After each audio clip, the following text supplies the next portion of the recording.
ಕೊಪ್ಪಳದಾಗ ಕರಡಿ ಸಂಗಣ್ಣ ಸಾಹೇಬ್ರ ಮತ್ತ ಗೆದ್ದು ಬಂದ್ರ. ಎಣಿಕೆ ಚಾಲು ಮಾಡ್ದನಿಂದ ಬಿಜೆಪಿನ ಮುಂದಿತ್ತ.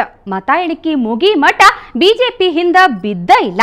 ಚುನಾವಣೆ ಮತ ಎಣಿಕೆ ಹ್ಯಾಂಗಿತ್ತ ಬರಿ ನೋಡಮ್ಮ.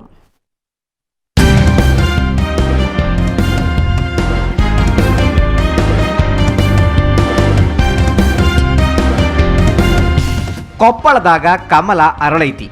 ಇದೇ ಮೊದಲ ಸಲ ಬಿಜೆಪಿಗೆ ಗೆಲುವು ಸಿಕ್ಕಿದೆ. ಜೆಡಿಎಸ್ನಿಂದ ಬಿಜೆಪಿಗೆ ಬಂದ ಕರಡಿ ಸಂಗಣ್ಣ 12,488 ಅಂತರ ಮತದಾಗ ಗೆದ್ದಾರೆ. ಮುಂಜಾನೆ 8ಕ್ಕೆ ಮತ ಎಣಿಕೆ ಕೆಲಸ ಶುರುವಾತು. ಬಿಜೆಪಿಯಿಂದ ಕರಡಿ ಸಂಗಣ್ಣ, ಕಾಂಗ್ರೆಸ್ನಿಂದ ಬಸವರಾಜ ಹಿಟ್ನಾಳ ಮತ್ತು ಜೆಡಿಎಸ್ನಿಂದ ಪ್ರದೀಪ್ ಗೌಡ ಪಾಟೀಲ ನಿಂತಿದ್ರು.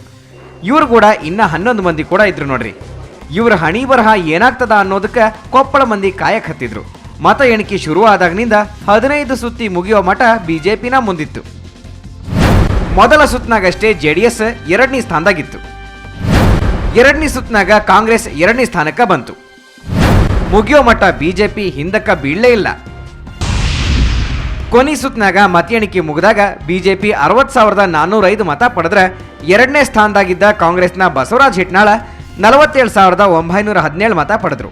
ಅಷ್ಟರೊಳಗ ಅವರು ಸುಸ್ತಾಗಿ ಹೋದ್ರು ನೋಡ್ರಿ. ಇನ್ನ ಜೆಡಿಎಸ್ನ ಪ್ರದೀಪ್ ಗೌಡ ಪಾಟೀಲ 20,719 ಮತಗಳು ತಗೊಂಡ್ರು. ಮೊದಲಿಂದಲೂ ಕೊಪ್ಪಳದಾಗ ಜೆಡಿಎಸ್ನದ್ದೇ ಆಗಿತ್ತು. ಈಗ 3ನೇ ಸ್ಥಾನಕ್ಕೆ ಇಳಿದ.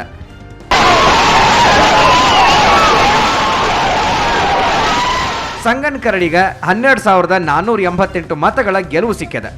ಒಟ್ನ್ಯಾಗ ಕರಡಿಯ ಕುಣಿತಕ್ಕ ಕೈ ಛಿದ್ರ ಆಗ್ಯದ. ತೆನಿ ಹೊತ್ತ ಹೆಣ್ಮಗಳು ಕರಡಿಯ ಗುಟ್ರಿಗೆ ದಿಕ್ಕಾಪಾಲಾಗ್ಯಾಳ. ದೊಡ್ಡೇಶ್ ಎಲಿಗಾರ್, ಸುವರ್ಣ ನ್ಯೂಸ್ 24/7 ಕೊಪ್ಪಳ. ಬಿಜೆಪಿ ಗೆದ್ದಿದ್ದ ತಡ. ಕೊಪ್ಪಳ, ಬಿಜಾಪುರ, ಬಾಗಲಕೋಟಿನ್ಯಾಗ ಬಿಜೆಪಿ ಕಾರ್ಯಕರ್ತರ ಖುಷಿ ಭಾಳ ಜೋರಿತ್ತು. ಪಟಾಕಿ ಹೊಡೆದು ಬಣ್ಣ ಹಚ್ಕೊಂಡು ಕುಣಿದಾಡಿದ್ರ. ಇನ್ನು ಸಂಗಣ್ಣ ಸಾಹೇಬ್ರು ಗವಿ ಮಠಕ್ಕೆ ಹೋಗಿ ಪೂಜೆ ಮಾಡಿದ್ರ.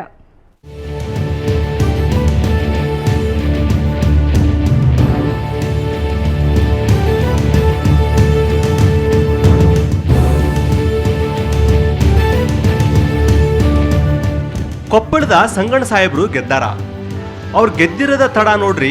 ರಾಜ್ಯದಾಗ ಬಿಜೆಪಿ ಮಂದಿ ಕುಣಿಯಾಗ ಶುರು ಮಾಡಿದ್ರು. ಬಿಜೆಪಿ ಕಾರ್ಯಕರ್ತರ ವಿಜಯೋತ್ಸವ ಆಚರಣೆ ಮಾಡಿದ್ರು.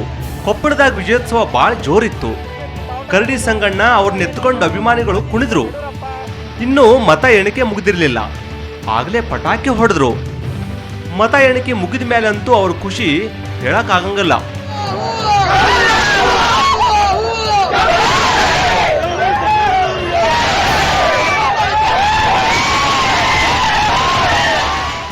ಗೆದ್ದ ಮ್ಯಾಗ ಮಾತಾಡಿದ ಸಂಗಣ್ಣ ಸಾಹೇಬ್ರು ಇದು ಕೊಪ್ಪಳ ಮಂದಿಗೆ ಸಿಕ್ಕ ಜಯ ಅಂದಾರ.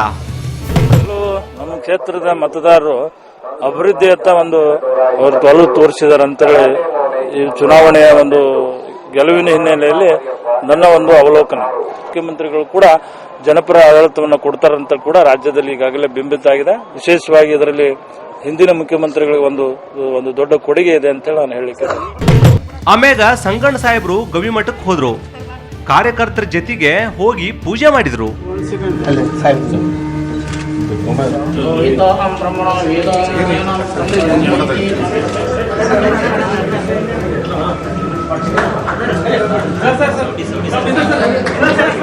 ಕೊಪ್ಪಳದಾಗ ಅಷ್ಟೇ ಅಲ್ದ ಬಿಜಾಪುರ, ಬಾಗಲಕೋಟೆ ಸೇರಿದಂಗ ಬ್ಯಾರೆ ಬೇರೆ ಕಡೆಗೂ ವಿಜಯೋತ್ಸವ ಜೋರಿತ್ತು. ಬಾಗಲಕೋಟ್ಯಾಗ ಬಿಜೆಪಿ ಮಂದಿ ಗುಲಾಲ್ ಅರ್ಜಿ ಖುಷಿ ಪಟ್ರು.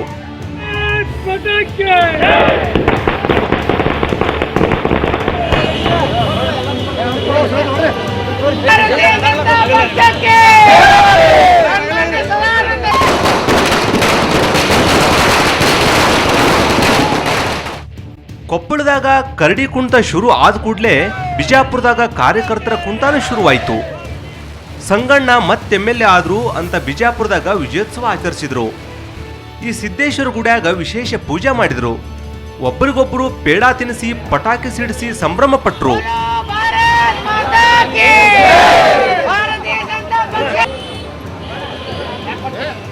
ಹಾವೇರಿಯಾಗೂ ಬಿಜೆಪಿ ಕಾರ್ಯಕರ್ತರು ವಿಜಯೋತ್ಸವ ಆಚರಣೆ ಮಾಡ್ಯಾರ.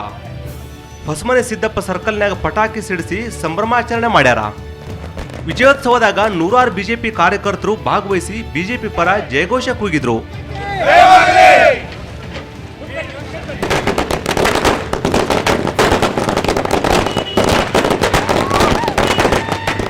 ಬ್ಯೂರೋ ರಿಪೋರ್ಟ್ ಸುವರ್ಣ ನ್ಯೂಸ್ 24/7. ಬಿಜೆಪಿ ಅನ್ಕೊಂಡ್ ಹಂಗ ಕರಡಿ ಸಾಹೇಬ್ರ ಗೆದ್ದಾರ. ಕಾಂಗ್ರೆಸ್ ಜೆಡಿಎಸ್ ಸೋತಾವ. ಸೋತ್ ಮ್ಯಾಗ ಏನರ ಹೇಳ್ಬೇಕಲ್ಲ, ಅದಕ್ಕ ಕಾಂಗ್ರೆಸ್ ಜೆಡಿಎಸ್ ಅಭ್ಯರ್ಥಿಗಳು ಏನ್ ಹೇಳ್ಯಾರ ನೋಡುಂಬರ್ರಿ. ಸಂಧ್ಯಾ ಸುರಕ್ಷೆ ಇರಬಹುದು, ಹಾಗೆ ರೈತರಿಗೆ ಕಡಿಮೆ ಬಡ್ಡಿದಲ್ಲಿ ಸಾಲ ಕೊಡ್ತಕ್ಕಂಥದ್ದು, ಹಲವಾರು ಕಾರ್ಯಕ್ರಮಗಳು ಇವತ್ತು ರೈತರ ಮತ್ತು ಇಡೀ ಜನತೆಗೆ ಕರ್ನಾಟಕ ರಾಜ್ಯದಲ್ಲಿ ಅವರ ಕಾರ್ಯಕ್ರಮಗಳ ಮೆಚ್ಚುಗೆಯನ್ನು ಪಡ್ಕೊಂಡಿರ್ತಕ್ಕಂಥದ್ದು ಕೂಡ ನನಗೆ ಗೆಲುವಿಗೆ ಕಾರಣ ಆಗಿದೆ. ಮತ್ತು ಈಗಿನ ಮುಖ್ಯಮಂತ್ರಿಗಳು ಕೂಡ ಜನಪರ ಆಡಳಿತವನ್ನು ಕೊಡ್ತಾರಂತ ಕೂಡ ರಾಜ್ಯದಲ್ಲಿ ಈಗಾಗಲೇ ಬಿಂಬಿತ ಆಗಿದೆ. ವಿಶೇಷವಾಗಿ ಇದರಲ್ಲಿ ಹಿಂದಿನ ಮುಖ್ಯಮಂತ್ರಿಗಳಿಗೆ ಒಂದು ದೊಡ್ಡ ಕೊಡುಗೆ ಇದೆ ಅಂತ ಹೇಳಿ ನಾನು ಹೇಳಿ. ನಿಜವಾದಂತಹ ಕಾರ್ಯಕರ್ತರು ಪ್ರಾಮಾಣಿಕತೆಯಿಂದ 20,000 ಮತಗಳನ್ನು ನಮಗೆ ಹಾಕಿದ್ದಾರೆ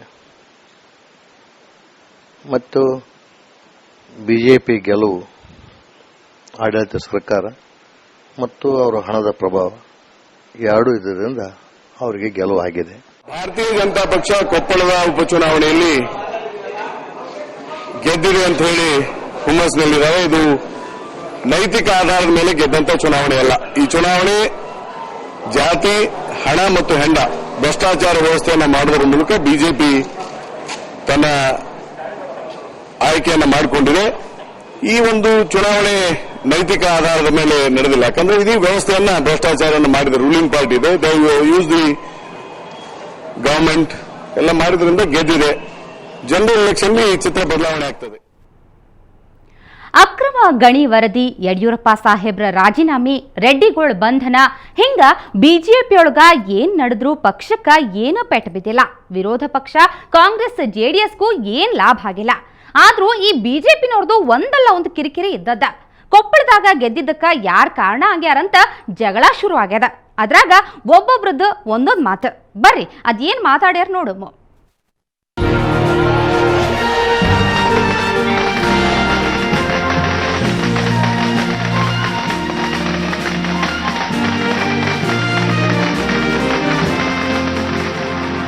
ಕೊಪ್ಪಳದಾಗ ಕರಡಿ ಸಂಗಣ್ಣ ಗೆದ್ದ ಮ್ಯಾಗ ಹೊಸ ರಗಳಿ ತಲಿ ಎತ್ತ್ಯದ. ಬಿಜೆಪಿ ಗೆಲ್ಲೋಕ ಯಾರು ಕಾರಣ ಅನ್ನೋ ಪ್ರಶ್ನೆ ಎದುರಾಗ್ಯದ. ಗೆದ್ದಿರೋ ಆಪರೇಷನ್ ಕಮಲದ MLA ಕರಡಿ ಸಂಗಣ್ಣ ಅವರು ಕೂಡ ಇದು BSY ಸರ್ಕಾರದ ಆಡಳಿತಕ್ಕೆ ಸಿಕ್ಕ ಜಯ ಅಂದಾರ. ಮತ್ತು ಇದಕ್ಕೆ ಮಾನ್ಯ ಹಿಂದಿನ ಮುಖ್ಯಮಂತ್ರಿಗಳು ಯಡಿಯೂರಪ್ಪನವರು ಕರ್ನಾಟಕ ರಾಜ್ಯದಲ್ಲಿ ಏನು ಒಂದು ಒಳ್ಳೆ ಆಡಳಿತವನ್ನು ಕೊಟ್ಟರು. ಕೃಷಿ ಪರ ಬಜೆಟ್ ಇರಬಹುದು, ಸಂಧ್ಯಾ ಸುರಕ್ಷೆ ಇರಬಹುದು, ಹಾಗೆ ರೈತರಿಗೆ ಕಡಿಮೆ ಬಡ್ಡಿದಲ್ಲಿ ಸಾಲ ಕೊಡ್ತಕ್ಕಂಥದ್ದು, ಹಲವಾರು ಕಾರ್ಯಕ್ರಮಗಳು ಇವತ್ತು ರೈತರ ಮತ್ತು ಇಡೀ ಜನತೆಗೆ ಕರ್ನಾಟಕ ರಾಜ್ಯದಲ್ಲಿ ಅವರ ಕಾರ್ಯಕ್ರಮಗಳ ಮೆಚ್ಚುಗೆಯನ್ನು ಪಡ್ಕೊಂಡಿರ್ತಕ್ಕಂಥದ್ದು ಕೂಡ ನನಗೆ ಗೆಲುವಿಗೆ ಕಾರಣ ಆಗಿದೆ. ಆದ್ರೆ ಇದು ಸಾಮೂಹಿಕ ನಾಯಕತ್ವಕ್ಕೆ ಸಿಕ್ಕ ಜಯ ಅಂದಾರ ಗೃಹ ಸಚಿವ R. ಅಶೋಕ್. ಬಿಜೆಪಿ ವ್ಯಕ್ತಿ ಕೇಂದ್ರ ಪಕ್ಷ ಅಲ್ಲ ಅನ್ನೋದು ಅವ್ರ ಮಾತು. ಇಲ್ಲ ಬಿಡ್ರಿ, ಇದು ಯಡಿಯೂರಪ್ಪ ನಾಯಕತ್ವಕ್ಕೆ ಸಿಕ್ಕ ಗೆಲುವು, ಸಾಮೂಹಿಕ ನಾಯಕತ್ವಕ್ಕೆ ಸಿಕ್ಕ ಗೆಲುವಲ್ಲ ಅಂದಾರ ರೇಣುಕಾಚಾರ್ಯ. ಹಿಂಗೆ ಹೇಳಿ BSY ಬೆಂಬಲಕ್ಕೆ ನಿಂತಾರ.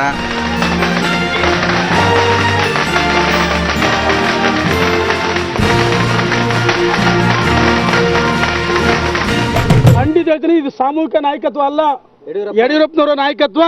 ಸ್ಪಷ್ಟವಾಗಿ ಹೇಳ್ತೀವಿ. ನಾವು ಗ್ರಾಮೀಣ ಪ್ರದೇಶದಲ್ಲಿರ್ಬೋದು, ಕೊಪ್ಪಳ ನಗರದಲ್ಲಿರ್ಬೋದು, ಪ್ರತಿಯೊಬ್ಬ ಮತದಾರರು ಹೇಳ್ತಿದ್ರು ಯಡಿಯೂರಪ್ಪನವರ ಏನು 3 ವರ್ಷಗಳ ಕಾಲದಲ್ಲಿ ಒಳ್ಳೆ ಕೆಲಸ ಮಾಡಿದರೆ ಅವ್ರು ಕೊಟ್ಟಂತ ಬಜೆಟ್ ಖಂಡಿತ ನಾವು ಮತ ಹಾಕ್ತೀವಿ ಅಂತ ಹೇಳಿದ್ರು. ಇದನ್ನು ಮತದಾರರು ಹೇಳಿದ್ದಾರೆ. ಬಿಜೆಪಿ ವ್ಯಕ್ತಿ ಆಧಾರಿತ ಪಕ್ಷ ಅಲ್ಲ. ಬಿಜೆಪಿ ಒಂದು ಸಿದ್ಧಾಂತವನ್ನು ಇಟ್ಕೊಂಡು ನಾವು ಬಿಜೆಪಿ ಪಕ್ಷ ಬೆಳೆದಿರ್ತಕ್ಕಂಥದ್ದು. ನಾಯಕತ್ವ ಅನ್ನೋ ಪ್ರಶ್ನೆ ಬಂದಾಗ ಇದು ಬಿಜೆಪಿ ನಾಯಕತ್ವ, ಬಿಜೆಪಿಯ ಕಮಲದ ಅಡಿ ಸ್ಪರ್ಧೆ ಮಾಡುವಂಥ ನಾಯಕತ್ವ. ನಮ್ಮ ಮುಖ್ಯ ಉದ್ದೇಶ ಬಾವುಟ, ಬಿಜೆಪಿಯ ಬಾವುಟ, ಬಿಜೆಪಿಯ ಕಮಲ. ಈ ವಾದ ವಿವಾದಕ್ಕೆ ಮಾಜಿ CM ಯಡಿಯೂರಪ್ಪ ಸಾಹೇಬರು ಚಲೋ ಉತ್ತರ ಕೊಟ್ಟಿದ್ರ ಮುಗಿದು ಹೋಗ್ತಿತ್ತು. ಆದ್ರೆ ಅವರು ಇದು ನಾನು ಉತ್ತರಿಸಬೇಕಾದ ಪ್ರಶ್ನೆ ಅಲ್ಲ ಅಂದು ಅಡ್ಡುಗೋಡಿ ಮ್ಯಾಗ ದೀಪ ಇಟ್ಟಾರ. ಹಿಂಗೆ ಹೇಳಿ ಗೆಲುವಿನ ಪ್ರತಿಫಲ ನಂಗೆ ಸಿಗಬೇಕು ಅನ್ನೋ ಸಂದೇಶ ಕಳಿಸ್ಯಾರ. ಭಾರತೀಯ ಜನತಾ ಪಾರ್ಟಿ ಕಾರ್ಯಕರ್ತರ ಪರಿಶ್ರಮದಿಂದ ನಾವು ಮಾಡಿರೋ 3.25 ವರ್ಷದ ಸಾಧನೆಯಿಂದ ಸಂಗಣ್ಣ ಕರಡಿ ಅವರಿಗಿದ್ದಂಥ ಒಳ್ಳೆಯ ಹೆಸರು, ನಮ್ಮೆಲ್ಲರ ಒಟ್ಟಾರೆ ಪರಿಶ್ರಮ ಈ ಗೆಲುವಿಗೆ ಕಾರಣ. ಇನ್ನು CM ಸದಾನಂದ ಗೌಡರು ಯಡಿಯೂರಪ್ಪ ಮತ್ತು ಬಿಜೆಪಿ ಸರ್ಕಾರಕ್ಕೆ ಕೊಪ್ಪಳ ಮಂದಿ ಗೆದ್ದಿರೋ ಉತ್ತರ ಕೊಟ್ಟಾರ ಅಂತ ಹೇಳ್ಯಾರ.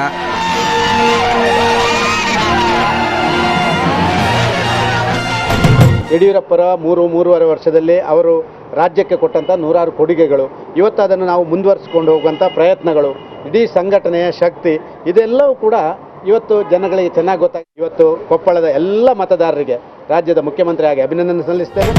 ಬಿಜೆಪಿ ರಾಜ್ಯಾಧ್ಯಕ್ಷ ಈಶ್ವರಪ್ಪ ಕೂಡ ಗೆದ್ದಿರೋದಕ್ಕೆ ಸಾಮೂಹಿಕ ನಾಯಕತ್ವನೇ ಹೊರತು ಒಬ್ಬ ಮನುಷ್ಯ ಅಲ್ಲ ಅಂತ ಹೇಳ್ಯಾರ. ಇಷ್ಟಿದ್ರೂ ನಾವೆಲ್ಲರೂ ಜೊತೆಗಿದ್ದೀವಿ ಅಂತಾನೂ ಹೇಳ್ಯಾರ. ರಾಜ್ಯದ ಭಾರತೀಯ ಜನತಾ ಪಾರ್ಟಿಯ ವಿಚಾರಧಾರೆಗೆ ಅಭಿವೃದ್ಧಿ ಮಾಡ್ತಾ ಇರೋಂಥ ಸರ್ಕಾರಕ್ಕೆ ಪಕ್ಷದ ಕಾರ್ಯಕರ್ತರ ಪರಿಶ್ರಮಕ್ಕೆ ಸಿಕ್ಕಂಥ ಒಂದು ವಿಶೇಷವಾದ ಜಯ ಅಂತ ನಾನು ಭಾವಿಸ್ತೇನೆ. ಒಟ್ನಾಗ ಆಪರೇಷನ್ ಕಮಲ ಇಲ್ಲ ಅಂದ ಬಿಜೆಪಿಗೆ ಈಗ ಹೊಸ ಸಮಸ್ಯೆ ಶುರುವಾಗ್ಯದ. ಲೀಡರ್ಗಳ ಮಾತುಗಳಿಗೆ ಬಿಜೆಪಿ ಒಳಗೆ ಉತ್ತರ ಇಲ್ದಂಗಾಗ್ಯದ. ಅದೇನಪ್ಪ ಅಂದ್ರೆ ಗೆಲ್ಲೋಕ ಯಾರ ಕಾರಣ ಅನ್ನೋದು.